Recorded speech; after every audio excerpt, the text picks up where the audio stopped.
Nous sommes avec notre invité ce matin, Dr Isiako Zime-Lafia, spécialiste de l'aménagement du territoire, très intéressé aussi par les questions de mobilité dans les villes.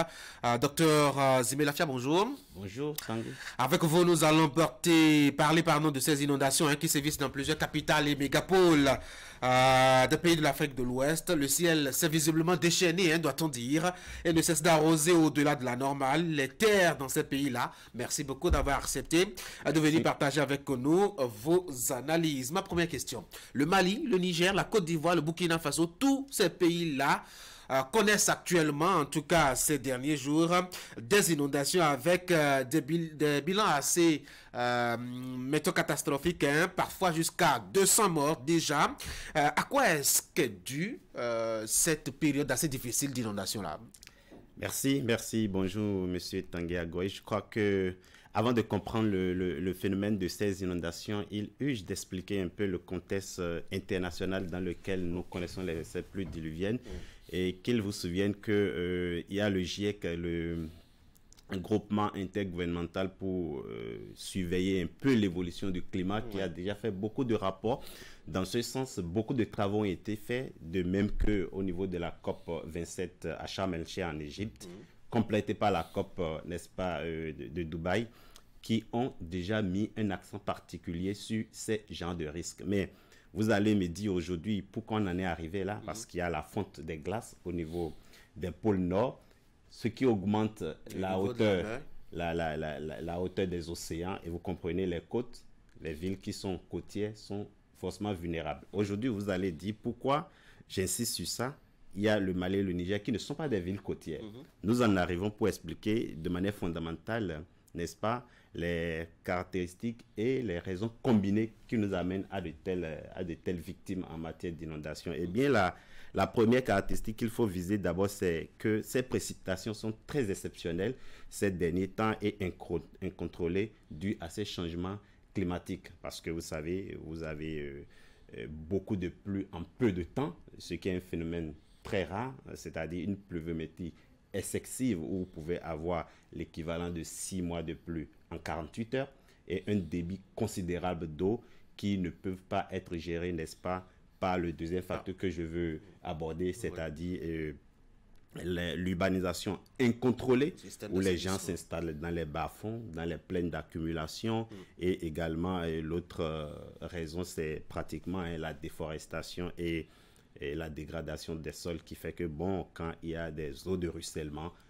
celles-ci n'arrivent pas à être contenues dans les bassins, dans les collecteurs, les connecteurs et puis les caniveaux qui sont assez exigus par rapport au débit d'eau où les infrastructures sont prises de vitesse par ces pluies diluviennes.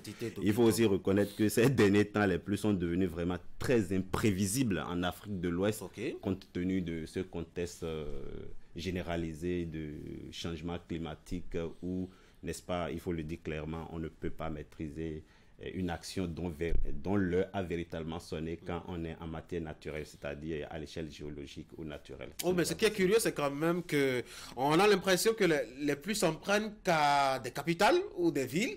Regardez le Niger, Bamako, Dakar par exemple. C'est quoi? Il n'y a que ces habitants qui intéressent la pluie? Non, mais il faut comprendre que nous avons hérité des capitales coloniales, c'est-à-dire ce sont les colons qui se sont installés et qui ont tracé ces villes-là. Et aujourd'hui, avec l'explosion démographique, nous avons, n'est-ce pas, une forte densité de ces populations dans des zones urbaines parfois très exiguës.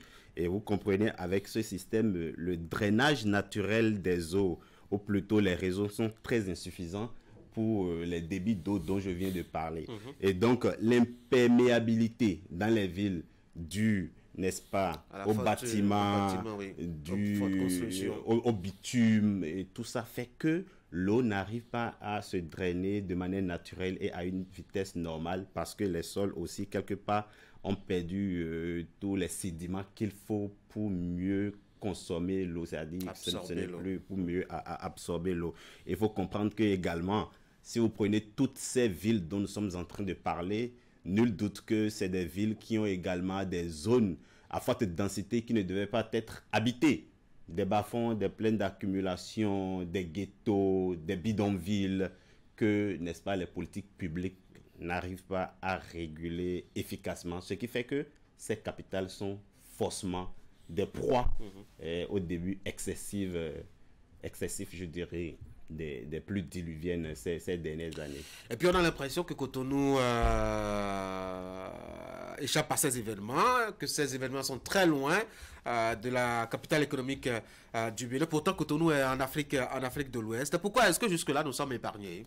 Oui, il faut reconnaître que Cotonou a une topographie particulière.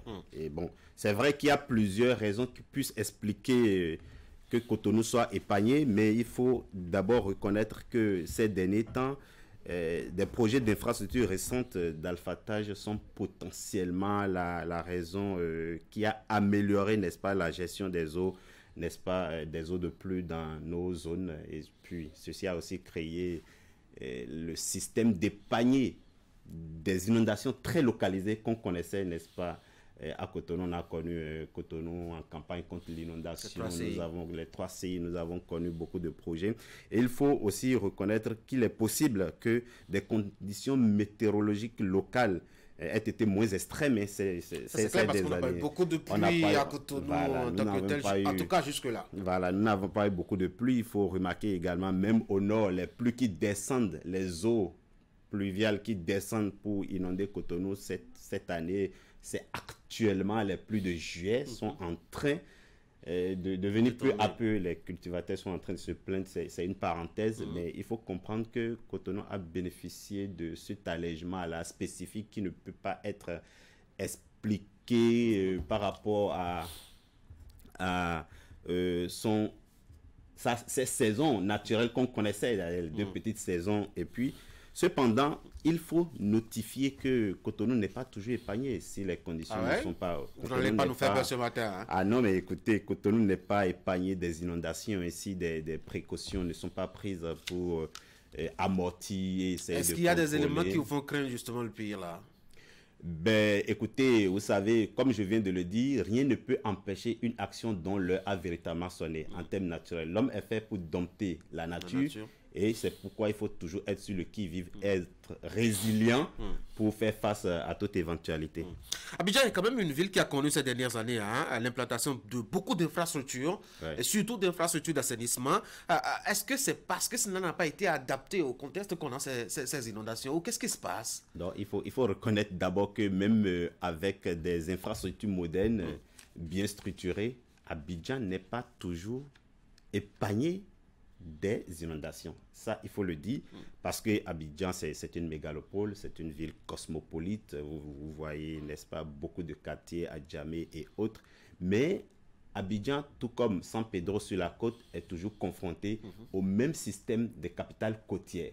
C'est-à-dire la forte urbanisation, la densité, les installations incontrôlées, anarchiques dans les villes, et tout ceci. Le niveau de la mer aussi qui monte par rapport aux fontes des glaciers, tout ça. Et il faut reconnaître que c'est un cocktail vraiment très explosif que les autorités publiques n'arrivent pas à gérer. Donc Abidjan également n'est pas épargné parce qu'il y a des plaines, des bas-fonds qui sont anarchiquement occupés. Le système de drainage également est insuffisant.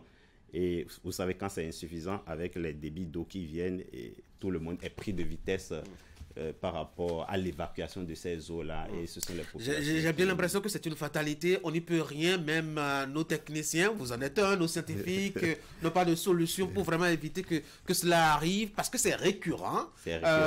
Entre 2010 et 2024, l'année dans laquelle nous sommes, il y a quand même une fréquence d'inondation dans cette capitale qui montre que jamais on a eu une solution assez intéressante par rapport à ce phénomène. Oui, c'est vrai, il faut reconnaître que le système des inondations dans le monde est atypique et également spécifique aux villes côtières et aux villes qui ont assez d'eau. Vous avez le cas de Venise en Italie, c'est la même chose. Vous allez au Japon qui est pratiquement une archipel. C'est la même chose. Vous allez en Hollande. Voici autant de pays qui ont su, n'est-ce pas, maîtriser, dompter l'eau. Parce que l'être humain, l'homme, doit quand même dominer sa nature. Mais aujourd'hui, si vous parlez des systèmes en Afrique de l'Ouest, je dirais que quelque part, il faut incriminer un peu la volonté politique. Parce que vous savez, de nos jours, ce sont des projets gigantesques. Et pour mener à bien ces projets-là, il faut des fonds colossaux. Il faut la mobilisation des fonds colossaux. Et généralement, nos États n'ont pas assez de moyens, n'est-ce pas, pour mener des projets de beaucoup de milliards. D'où la recherche de financement dans un cadre de partenariat public-privé pour essayer de voir dans quelle mesure combiner, n'est-ce pas, d'une part, la volonté politique et d'autre part, n'est-ce pas, mettre en branle toutes les compétences en termes de gestion de nos villes, en termes de drainage, en termes de voirie, en termes d'urbanisme, bien entendu en collaboration avec ce qui se fait à l'extérieur de bien et, n'est-ce pas, d'exceptionnel pour mieux canaliser les eaux qui mettent, n'est-ce pas, nos populations en déroute. Ça, oui. Ce sont des solutions efficaces que nous devons entrevoir à moyen, court et long terme.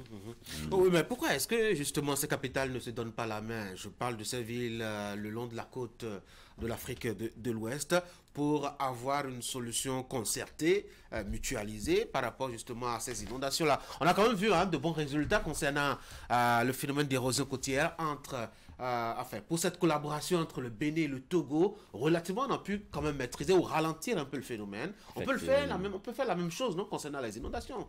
Oui, sauf que là, il y a une petite différenciation qu'il faut comprendre. Aujourd'hui, nous sommes au niveau de la bande côtière. Oui. Au niveau de la bande côtière, il faut voir quand il y a une action du côté de Cotonou, cette action peut plutôt avoir des répercussions du côté de Lomé ou du côté du Nigeria. C'est ce qui se passe avec les complexes industrialo-portuaires qui peuvent avoir, n'est-ce pas, des conséquences de l'autre côté. Mais ici, nous sommes en train de parler d'inondations. Vous savez, les inondations sont étroitement liées à ce qu'on appelle les bassins fluviaux. Quand vous prenez le Bénin, là, son bassin. Et ce bassin n'est pas forcément un bassin qui a des ramifications avec le Togo. Alors, si là, nous parlons aujourd'hui d'une certaine coopération internationale ou régionale entre États, vous voyez que chaque pays a ses priorités en termes d'infrastructure, en termes d'emploi, en termes de chômage et autres. Donc, ils vous diront qu'ils n'ont pas d'abord cette priorité parce qu'on n'a pas les mêmes conséquences. Nous ne sommes pas soumis aux mêmes conséquences que ces États-là. Et donc, je crois que la CEDEAO ou les organisations régionales qui sont là pour le bien-être des populations, dans le cadre d'une coopération communautaire, peuvent essayer d'entrevoir, n'est-ce pas, des initiatives du genre et, n'est-ce pas, mettre ça sur la table de l'Union européenne, de l'ONU ou des institutions internationales qui peuvent être, n'est-ce pas, financées. Mais ce n'est pas facile. Nous comptons quand même sur nos dirigeants pour que de tels projets puissent avoir lieu, se tenir la main pour le bien-être de nos paisibles populations. Alors nous sommes vers la fin du mois d'août, on attend des pluies pour septembre et octobre. Effectivement. Cotonou doit s'inquiéter, qu'est-ce qu'elle doit faire? Oui, je crois que déjà Cotonou doit commencer par renforcer les infrastructures de drainage et d'assainissement en reliant, n'est-ce pas, tous les collecteurs, les connecteurs et également toutes les infrastructures que aujourd'hui le projet d'asphaltage a essayé de mettre à disposition de Cotonou. Et de l'autre côté, que, n'est-ce pas, les autorités essaient de voir les zones non couvertes par le projet asphaltage, qui est un projet que je salue au passage, qui a apporté beaucoup de ouf de soulagement aux populations. Eh bien, les zones non couvertes soient prises en compte pour créer une certaine synergie au niveau de toutes les infrastructures de collecte d'eau et également essayer le deuxième aspect pour Cotonou, c'est d'essayer de réguler l'urbanisation. C'est un problème très crucial. Vous allez aujourd'hui dans plusieurs bas-fonds, dans plusieurs plaines d'accumulation. Les gens sont là depuis 30 ans, depuis 40 ans dans le bas-fond. On se demande comment ils ont été installés dans ces zones-là. Je crois que pour lutter contre les futures inondations, ça fait partie d'un axe très stratégique que la mairie de Cotonou et l'État central peuvent mettre sur la table pour essayer de voir. Il y a également la sensibilisation aux populations sur les méfaits de l'inondation et sur le non-respect du code, n'est-ce pas, foncier. Quand ils s'installent dans ces zones-là, il faut commencer à leur dire et leur dire également les risques qu'ils encourent pour que le drame ne survienne pas. L'être humain, en dépit des risques qu'on peut lui présenter, est toujours entêté, hein. quand il n'a pas d'autre solution. Oui, mais il faut que force reste à la loi. Absolument. Parce que nous sommes dans un état de droit. Docteur Isiako Zimelafia, je rappelle que vous êtes spécialiste de l'aménagement du territoire. Oui. Vous vous intéressez aussi aux questions liées à la mobilité dans les villes. Merci beaucoup d'être venu sur la Je vous en prie. Allez, passez bonne journée. C'est moi. Bonne journée. Merci. Mesdames et messieurs, beaucoup de choses à passer déjà entre 7h et l'heure actuelle, 7h58 par là. Merci d'être là. On va marquer la pause maintenant.